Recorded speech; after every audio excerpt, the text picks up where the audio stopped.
اعوذ باللہ من الشیطان الرجیم بسم اللہ الرحمن الرحیم الم ترا کیا تو نے نہیں دیکھا الالذین طرف ان لوگوں کی اوتو جو دیے گئے نصیباً ایک حصہ من الکتابی کتاب سے یدعونا وہ بلائے جاتے ہیں الی کتاب اللہ اللہ کی کتاب کی طرف لیحکما تاکہ فیصلہ کرے بینہم ان کے درمیان ثم یتولا پھر جاتا ہے فریقن ایک گروہ منہم ان میں سے وہم موردون اور اللہ تعالیٰ فرماتے ہیں کہ ہیں ہی وہ پھرنے والے۔ تو خیبر کے باشندوں میں سے، خیبر جو ہے نا اس کے باشندوں میں سے ایک مرد اور عورت، اور خیبر میں رہتے تھے یہودی، ان میں سے ایک مرد اور عورت نے زنا کیا، اور آپ کو پتہ ہے زنا کی سزا کیا ہے، کنواروں کے لیے اور ہے اور شادی شدہ کے لیے اور ہے۔ تو یہ جو جوڑا تھا یہ دونوں شادی شدہ تھے، تو شادی شدہ کی سزا یہ ہوتی ہے کہ سنسار کرنا۔ اب کیا تھا، یہ یہودی جو تھے اپنا معاملہ نبی صلی اللہ علیہ وسلم کے پاس لے کے آئے اور نبی صلی اللہ علیہ وسلم سے کہنے لگے کہ آپ فیصلہ کریں، کیونکہ ان کی جو کتاب تھی تورات، وہاں پہ ان کے لیے حکم کیا تھا، وہاں پہ بھی یہی تھا کہ جو شادی شدہ جوڑا زنا کرے اس کے لیے اس کو سنسار کرنا ہے، ٹھیک ہے، وہ کیا تھا سنسار کرنا، پتھر مار مار کے اس کو ہلاک کر دینا۔ اب یہ نبی صلی اللہ علیہ وسلم کے پاس اپنا معاملہ لے کے آئے تھے، اور وجہ کیا تھی، اور وہ چاہتے تھے کہ نبی صلی اللہ علیہ وسلم شاید کوئی اور فیصلہ کرے، لیکن کیا ہوا کہ جیسے ہی نبی صلی اللہ علیہ وسلم کے پاس فیصلہ آیا تو آپ صلی اللہ علیہ وسلم نے بھی وہی فیصلہ کیا کہ اس کی سزا یہی ہے۔ لیکن کیا ہوا کہ یہ لوگ جو تھے یہ خفا ہوئے، ناراض ہوئے اور طیش میں آ گئے اور کہنے لگے کہ آپ صلی اللہ علیہ وسلم نے ہمارے بارے میں صحیح فیصلہ نہیں کیا۔ تو آپ صلی اللہ علیہ وسلم نے ارشاد فرمایا کہ اچھا میں نے فیصلہ صحیح نہیں کیا نا، تو تم اپنی کتاب جو تورات ہے نا وہ لے آؤ۔ اب جو ان کی وہ کہنے لگے کہ ٹھیک ہے ہم اپنی کتاب جو ہے تورات لے کے آتے ہیں، اور آپ جانتے ہیں اور پیچھے بھی ہم پڑھ چکے، آگے پورا قرآن جیسے ہم پڑھ چکے ایک دفعہ، تو اس میں بھی کیا تھا کہ جو تورات اور جو دوسری کتابیں تھیں اس میں وہ تحریف کر لیتے تھے، ٹھیک ہے، اور علماء کرام کو پیسے دے کے وہ حکم چھپوا دیتے تھے، ٹھیک ہے، حکم وہ غریب کے لیے اور کر دیتے، امیر کے لیے اور کر دیتے، اس طرح کا معاملہ کرتے تھے۔ اب نبی صلی اللہ علیہ وسلم نے کہا کہ چلو اپنی کتاب لے آؤ، تورات لے آؤ۔ اب جب تورات لے کر آئے تو پھر آپ سے نے کہا کہ ارشاد فرمایا کہ اس وقت تورات کا بہت بڑا عالم کون سا ہے، تو پھر اس وقت ایک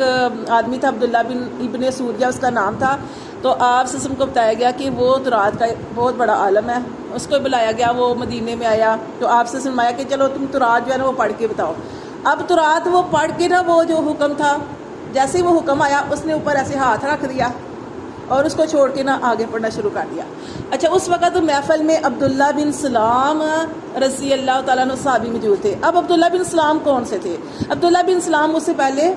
اسلام جب انہوں نے قبول نہیں کیا تھا نا، تو وہ تورات پڑھتے تھے، ان کو پتا تھا تورات میں کیا لکھا ہے۔ اب اس عبداللہ بن سلام نے نبی صلی اللہ علیہ وسلم کہا کہ اللہ کے رسول، یہ جو رجم کی سنسار کی آیت ہے نا یہ انہوں نے چھوڑ دیا ہے،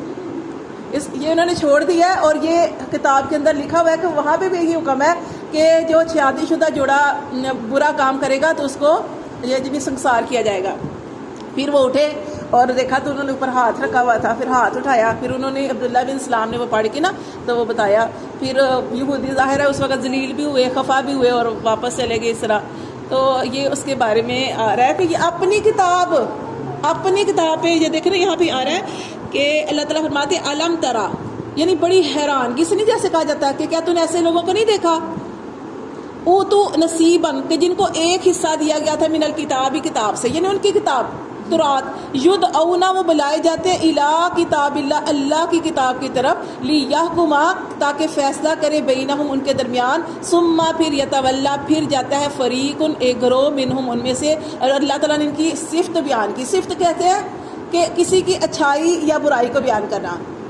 اللہ فرماتے وہم موردون اور ہے ہی یہ پھرنے والے، یہ یہودیوں کے بارے میں کہا جا رہا ہے کہ یہ ہے ہی